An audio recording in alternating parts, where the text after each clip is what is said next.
হযরত আলী রাদিয়াল্লাহু তাআলা দিনের দাওয়াতের কাজে বাহিরে গেলেন। বাহিরে যাওয়ার পরে রাতের বেলায় যখন ঘরে আসলেন, আসার পরে শরীরটা ক্লান্ত, পানির তৃষ্ণা ছটফট করতেছে। হযরতে আলী মা ফাতেমাকে ডেকে বললেন, ফাতেমা গো, গোরের ভেতরে একটু ঠান্ডা পানি হবে নাকি? মা ফাতেমা কয়েকটু অপেক্ষা করেন। গোরের ভিতরে ঠান্ডা পানি তালাশ করলেন, ফাতেমা ঠান্ডা পানি গোরের ভিতর পেলেন না। হযরতে ফাতেমা পানির জন্য বাহির হয়ে গেলেন। তাকায় দেখলেন খন্দকের ভিতরে মা ফাতেমার বাড়ি ছিল। খন্দকের পাশে যারা গিয়েছেন হুজুর, খন্দকের পাশে একটি ঝর্ণা আছে, দেখেছেন কিনা? দেখেছেন না? একটি ঝর্ণা আছে, অনবরত 24 ঘন্টা সেইখানে পানি জোরে। রাত্রির বেলায় মা ফাতেমা ঝর্ণার কাছে গিয়া ঠান্ডা এক গ্লাস পানি নিয়ে ঘরের ভেতরে যখন প্রবেশ করলেন, প্রবেশ করার পরে তাকায় ঘরের ভিতর এসে দেখে আলী জুতা পায়ে দেওয়া অবস্থায় ঘুমিয়ে গিয়েছে। স্বামী ঘুমিয়ে গেছে। মা ফাতেমা চিন্তা করতেছে, শরীর ক্লান্ত, এখন যদি ডাক দেই ঘুমটা ভাঙবে, ঠিক না? ঘুমটা ভেঙে যাবে। মা ফাতেমা সারা রাত পানির গ্লাস ধরে নিয়ে দাঁড়ায় আছে মাথার কাছে। সুবহানাল্লাহ, বিশ্ব নবীর কন্যা। এবার মসজিদে নববীতে ফজরের আজান হয়ে গেল, না সরি তাহাজ্জুদের আজান হয়ে গেল। তাহাজ্জুদের আজান শুনে হযরতে আমিরুল মুমিনিন আলীর ঘুম ভেঙে দেখে ফাতেমা তার মাথার পাশে পানির গ্লাস নিয়ে দাঁড়ায় আছে। ঠিক ফাতেমার চোখে ঘুম, চোখ দুটি এমন মুচড়াচ্ছে, ঘুমে ছটফট করতেছে, তবুও পানির গ্লাস হাতে নিয়ে দাঁড়ায় আছে। হযরতে আলী ফাতেমাকে বলেন, ফাতেমা তুমি কি সারা রাত্রি পানির গ্লাস নিয়ে দাঁড়ায় রয়েছো? হযরতে আলী বলার পরে ফাতেমা ডেকে বলে, স্বামী গো, আপনি পানি চাইলেন, ঘরের ভিতর খুঁজলাম পানি নাই, বাহির থেকে পানি আনতে আনতে একটু দেরি হলো, এসে দেখি ঘুমিয়ে গিয়েছেন আপনি। আমি ডাক দেই নেই, আপনার ঘুমের বিঘ্ন ঘটবে, কষ্ট যদি হয়, সেই জন্য সারা রাত আমি পানির গ্লাস নিয়ে দাঁড়ায় আছি, সারা রাত। আর আমগুড়িগুলি যদি কোনো গ্লাস পানি দাও তো কলে বইরে খাও গা, গাছে হইলে নাকি, কলে বইরে খাও, কলে একটু আনো, কলে খালি আমার আর আমার আর আরাম আর দেখা হও না, সারাদিন কাম কাজ করার পর একটু শুইছি, এটা তোমার চোখকে সহ্য হইল না নাকি? ফাতেমা সারা রাত দাঁড়ায় রইল। আমিরুল মুমিনিন পানিটা নিয়ে পান করলেন। হযরত আলী ওযু করে মসজিদে নববীতে চলে গেলেন। নববীতে চলে যাওয়ার পরে তাহাজ্জুদের নামাজ আদায়ের পরে আলী সেজদায় পড়ে চোখের পানি ফেলে আল্লাহকে ডেকে বলে, আল্লাহ, আমার ফাতেমা আমাকে সন্তুষ্ট করেছে, দিল ঠান্ডা হয়ে গিয়েছে, সারা রাত পানির গ্লাস নিয়ে দাঁড়ায়ছিল। রব্বুল আলামিন, ফরিয়াদ তোমার দরবারে, আমার ফাতেমাকে খাতুনে জান্নাত, জান্নাতের সর্দারিনী তুমি যদি ঘোষণা না করো, আমি আলী সাজদা থেকে মাথা ওঠাবো না। দোয়া কাকে বলে? দিল থেকে দোয়া আসে, আল্লাহ আমি সাজদা থেকে মাথা তুলবো না যতক্ষণ পর্যন্ত, ওই যে শুনছেন না, মা ফাতেমা হলো জান্নাতের সর্দারিনী মহিলাদের, পাইল কেমনি? যে আমলের বিনিময়ে, পানির বিনিময়ে। আলী কয়, আল্লাহ খাতুনের জান্নাত ঘোষণা না করলে জান্নাতের সর্দারিনী আমি সাজদার থেকে মাথা উঠাবো না। আল্লাহর নবীকে হযরতে জিবরাইল এসে বিশ্ব নবীকে বললেন, ইয়া রাসূলুল্লাহ, আপনার জন্য, আপনার কলিজার টুকরা মা ফাতেমার জন্য একটি সুসংবাদ। নবীজি বললেন, জিব্রাইল রে কি সুসংবাদ? কয় আলী দোয়া করেছে আল্লাহর দরবারে, ফাতেমাকে জান্নাতের সর্দারিনী কবুল করিয়েছে। দোয়া করে আল্লাহর পক্ষ থেকে আপনি জানায় দেন, আমি জিব্রাইল আপনাকে জানায় দিলাম, আজ থেকে খাতুনে জান্নাত হলেন মা ফাতেমা। আল্লাহর নবী হযরতে আলীর কাছে সে নবীজি তাকায় দেখেন আলী সাজদায়। বিশ্ব নবী বললেন, আলী রে সাজদা থেকে তুই মাথা উত্তোলন কর। এবার আলী কয়, ইয়া রাসূলুল্লাহ, কোনো সুসংবাদ আছে নাকি? নবীজি বললেন, আলী রে আমার মেয়ে তোকে কি দিয়া খুশি করলো? তোর দোয়ার বরকতে আমার কলিজার টুকরা ফাতেমাকে আল্লাহ জান্নাতের সর্দারিনী ঘোষণা করেছে। সেজদা থেকে আলী মাথা তুলে নবীকে ঘটনা খুলে বললেন। এই হলো স্বামী স্ত্রী। স্বামী স্ত্রী। এবার আল্লাহর নবীকে মা ফাতেমা প্রশ্ন করল। মা ফাতেমা বিশ্ব নবীকে বলে, বাবা গো, আমি কি তোমাকে একটা কথা জিগাইতে পারি, প্রশ্ন করতে পারি? নবীজি বললেন, মা রে তুই কি প্রশ্ন করবি খুলে বল। বলে, বাবা আমি শুনেছি তোমার মুখ থেকে হযরতে মূসা আলাইহিস সালামের জান্নাতের সাথে হবে একজন কসাই। শুনছেন না? একজন কসাই। কিন্তু আমি ফাতেমার সাথে কে জান্নাতের সাথে যাবে? বাবা আমি তোমাকে জিগাই, তুমি জানো নাকি? নবীজি বললেন, মা রে তোর সাথে জান্নাতে যাবে ওই মহিলাটার নাম হলো রাবেয়া। রাবেয়া তোর সাথে জান্নাতে যাবে, জান্নাতের সাথে হবে। আল্লাহর নবীকে মা ফাতেমা ডেকে বলে, বাবা গো, রাবেয়া এমন কি আমল করলো আমি ফাতেমার সাথে তিনি জান্নাতে থাকবেন? নবীজি বললেন, মা রে ওই রাবেয়ার স্বামী একজন কাঠ বিক্রি, বনে কাঠ কাটে, কাঠুরি। তার বিবি হচ্ছে রাবেয়া। কই বাবা তুমি আমাকে অনুমতি দাও, আমি রাবেয়ার কাছে গিয়ে দেখব, তাকে প্রশ্ন করব কি আমল করে সে, কি আমল করে ফাতেমার সাথে জান্নাতে থাকবে। এটা মারাত্মক ব্যাপার না? নবীজি বললেন, মা রে আমি তো তোকে অনুমতি দিতে পারি না, কারণ বিয়ের আগে তুই আমার হুকুমে ছিলি, আমার অধীনে ছিলি। এখন তো তোর বিবাহ হয়েছে, এখন সম্পূর্ণ দায়ভার তোর স্বামী আলীর। আমি বিশ্ব নবী হতে পারি, কিন্তু আমি তোকে অনুমতি দিতে পারি না। অনুমতি তুই স্বামীর কাছ থেকে নিবি। কার কাছ থেকে? স্বামীর কাছ থেকে। আপনি মা বোনরা আসছে না মাহফিলে? খেয়াল রাখবেন মা বোনেরা, স্বামীর অনুমতি ছাড়া আপনি একটা ভিক্ষুককেও ভিক্ষা দিতে পারবেন না, কাউকে 10টা টাকাও হাওলা দিতে পারবেন না। স্বামীর অনুমতি ছাড়া আপনি ঘরের বাহিরেও যেতে পারবেন না। স্বামীর অনুমতি ছাড়া আপনার বাবা মার ঘরেও যেতে পারবেন না। স্বামীর অনুমতি ছাড়া অপর কোনো পরপুরুষের সাথেও আপনি কথা বলতে পারবেন না। স্বামীর অনুমতি ছাড়া আপনি কোনো মেহমানদারি কাউকেও করতে পারবেন না। শরীয়তে এই অনুমতি নাই। আল্লাহর রাসূল বলেছেন, আমি বলি নাই। বলেছেন কে? আল্লাহর রাসূল সাল্লাল্লাহু আলাইহি ওয়াসাল্লাম।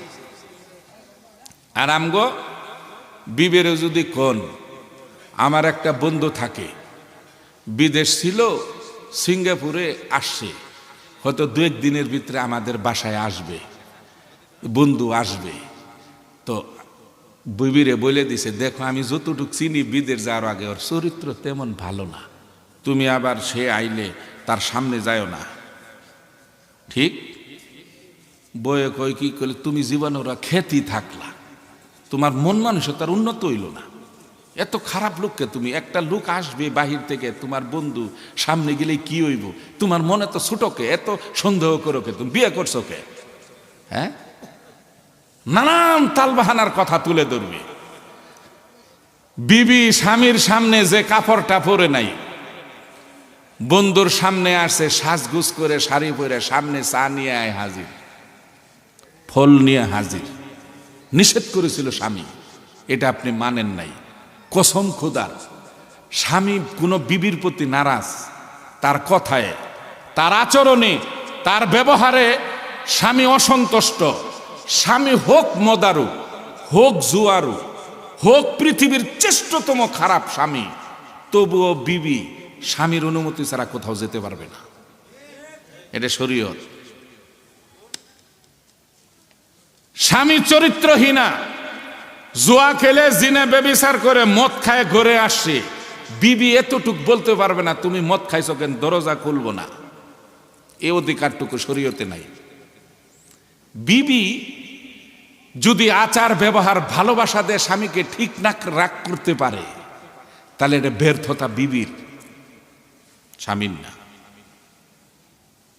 ঠিক? এটাও আমি আবার বাঙ্গাই দিতেছি। মা ফাতেমা নবীজিকে বলল, বাবা ঠিক আছে, আমি আমার স্বামীকে বলবো। বাসায় গিয়ে হযরত আলীকে বলল, স্বামী গো, আমাকে একটু অনুমতি দিবেন। কিসের অনুমতি ফাতেমা? কলে আমি একটু রাবিয়ার সাথে দেখা করতে যাব। ঠিক না বললেন? কলে কাঠুরির বিবি। তো হযরত আলী বলল, ঠিক আছে তুমি যেতে পারো, আমি অনুমতি দিলাম। মাগরিবের নামাজের পরে ফাতেমা আসছে রাবেয়ার ঘরের সামনে। আইসে দেখুন দরজায় নক করেছে। রাবেয়া ঘরের ভিতর থেকে কয়, কে? কয়, আমি ফাতেমা। কলে বিশ্বনবীর কন্যা, জান্নাতের সরদারিনী? কলে হ্যাঁ। কলে রাবিয়া তুমি দরজাটা খুলো। কেমন লোক গেছে আপনি বুঝেন তো? রাবেয়া কয় কি? কলে মা বেয়াদবি মাফ করবেন, আমি যে স্বামীর অনুমতি ছাড়া আমি দরজা খুলতে পারবো না। মা ফাতেমা কয়, তুমি একজন মহিলা, আমি একজন মহিলা, আমি বিশ্বনবী মুহাম্মদুর রাসূলুল্লাহ সাল্লাল্লাহু আলাইহি সাল্লামের কন্যা আলীর স্ত্রী ফাতেমা। কয় মা বেয়াদবি মাফ করবেন, আমি আমার স্বামীর অনুমতি ছাড়া কোনো মহিলার সাথেও আমি দেখা করি না। বুঝেন? ফাতেমা রাবিয়ার কথা একটু কষ্ট পাইলেন। কইলে মা যদি বেয়াদবি মনে না করেন, আগামীকাল একটু কষ্ট করে আপনি আসবেন, আমার স্বামী বাড়িতে নাই, বাড়িতে আসলে আমি স্বামীর কাছ থেকে অনুমতি নিয়ে রাখবো আমি, যে আপনি আসবেন। সুবহানাল্লাহ, সুবহানাল্লাহ। শান্তি ঘরে কেমনে আসে দেখেন। এবার কাঠুরি আসছে ঘরের ভিতরে, ফাতেমা চলে গেছে। দরজা খুলে দেওয়ার সাথে সাথে রাবিয়া বলতেছে, স্বামী গো, বিশ্বনবীর কন্যা জান্নাতের সরদারিনী মা ফাতেমা আসছিল। স্বামী সাথে সাথে দাঁড়াই গেছে। রাবিয়া, তুমি কি মাকে খেদমত করো নাই? এক গ্লাস শরবত দাও নাই মাকে? ফাতেমার কথা বলতেছে। তুমি কি মা ফাতেমাকে খেদমত করো নাই? রাবেয়া কয়, স্বামী গো, বেয়াদবি মাফ করবেন, আমি তো দরজাই খুলি নেই। বলে, কি ভুল করছো তুমি, কেন তুমি খুললা না? মা যদি নারাজ হয়, বিশ্বনবী নারাজ হবে, বিশ্বনবী নারাজ হলে আমাদের জান্নাতে যাওয়া হারাম। রাবেয়া কয়, স্বামী গো, আমি তো আপনার অনুমতি ছাড়া কারো সাথে দেখা করি না বিয়ের দিন থেকে, আপনার কাছে তো অনুমতি নেই, যার জন্য দরজা খুলি নেই। এখন স্বামীর মন রাবিয়ার প্রতি খুশি না বিরক্ত? আরো জোরে কোন। সে মা ফাতেমা আসছে, তাও দরজা খুলে নাই। স্বামীর মনে এমন একটা অহংকার যে আমার বিবি আমার অনুমতি ছাড়া বিশ্ব নবীর কন্যার সাথেও দেখা করে নাই।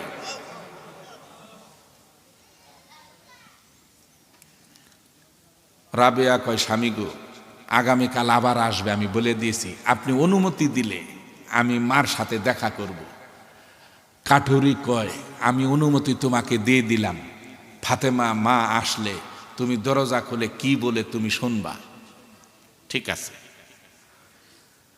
পরের দিন মাগরিবের নামাজের পরে ইমাম হুসাইনকে নিয়ে, তখন তার বয়স 6 বছর, ইমাম হুসাইনকে নিয়ে মা ফাতেমা সন্ধ্যার পরে রাবিয়ার বাড়িতে আসে। ছোট বাচ্চা না, 6 বছর।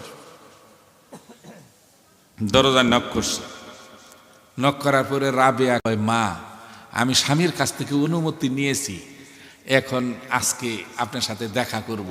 মা আপনি একা তো, আপনার সাথে তো আবার কেউ নাই। মা ফাতেমা কয়, রাবেয়া আমি আমার ছোট বাচ্চা ইমাম হুসাইনকে নিয়ে আসি, একা আসবো সন্ধ্যার সময়, ভাবলাম হুসাইনকে নিয়ে যাই। বলে মা বেয়াদবি মাফ করবেন, আমি তো আপনার শুধু অনুমতি নিছি, ইমাম হুসাইনের অনুমতি তো নেই নাই। মা ফাতেমা বলল, রাবিয়া তুমি এটা কি বলো? তার উপরে তো পর্দার শরীয়তের হক জারি হয় নাই, সে নাবালক ছোট বাচ্চা। রাবিয়া কয়, মা আমি একদিনের বাচ্চার সামনেও স্বামীর অনুমতি ছাড়া আমি যাই না। মোহব্বত সম্মান কাকে বলে? কাকে বলে? স্বামী যদি কোনো প্রকারে বিবিকে বলে তুমি তোমার বাবা মার বাড়িতে যাবে না, তোমার ভাইয়ের সাথে ঝগড়া ফাসাদ যাইবে না, বলে তোমার লাগে কি আমি বাপ মা ছেড়ে দিমু?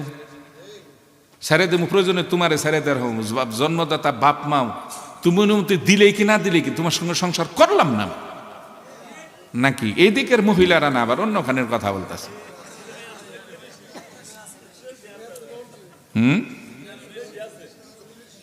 তুই অনুমতি দিলেই কি না দিলেই কি?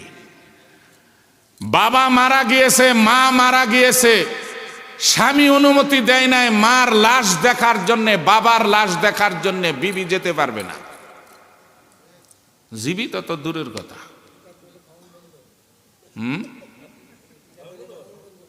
দিতে পারবে না।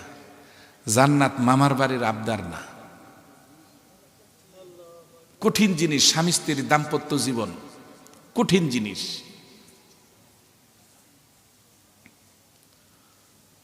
মা ফাতেমা ডেকে বলে, ও রাবিয়া আমার হুসাইন তো 6 বছর পুরাও হয় নাই, তার উপরে পর্দার হক শরীয়তের বিধান জারি হয় নাই, তুমি দরজাটা খোলো। রাবিয়া কই, মা বেয়াদবি মাফ করবেন, আমি দরজা খুলতে পারবো না, আপনার শুধু একার আমি অনুমতি নিয়েছিলাম। মা আরেকটু কষ্ট করে আগামীকাল আপনি একা আসবেন। মা ফাতেমা বলল, রাবিয়া আমি আগামীকাল ইনশাআল্লাহ একাই আসব। মা ফাতেমা দরজার থেকে ইমাম হুসাইনকে নিয়ে চলে গেল আরাম করে।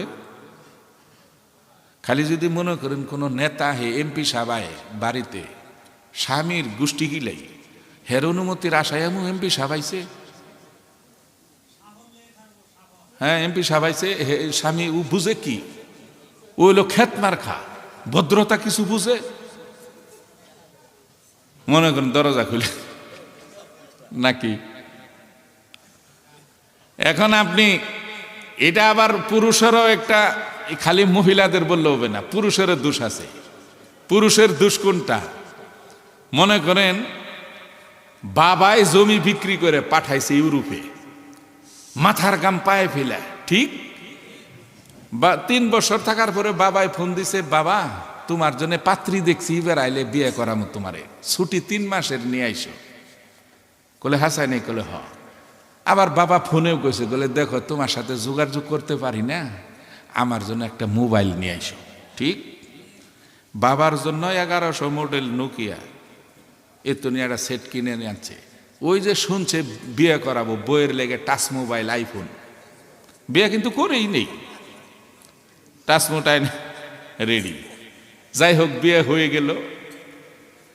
বিয়ে হওয়ার পরে আপনার এর তো অনেক বন্ধু বান্ধব বিদেশে আছে না, বন্ধু বান্ধব তো অনেক। দাম্পত্য জীবন 7 দিন চলতেছে, হঠাৎ করে স্বামী গেছে বাথরুমে, মোবাইল, টাচ মোবাইল বাইজে বসে।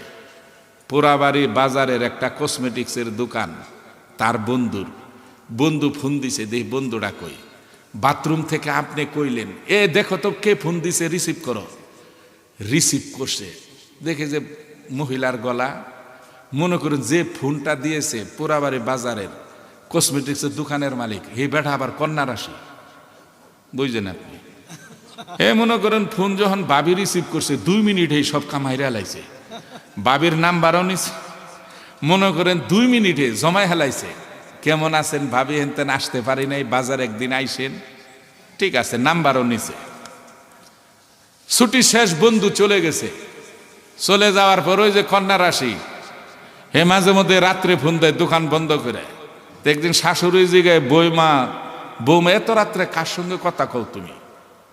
আমার পোলায় ফোন দিছিল। কইলেন না, আঙ্গর বাড়ি থেকে ফোন দিছিল, আম্মাই ফোন দিছিল। একদিন 2 দিন 3 দিন ফোনে কয়, কাঁচা গায়ে লবণ ছিটায়। ওই কন্যারা আসে কয় ভাবি ঘুম আসেনি, শীতের দিন, বন্ধুটা নাই। এটা তো বেকুব, কইলাম তুই আর যাস না, এটা কাম।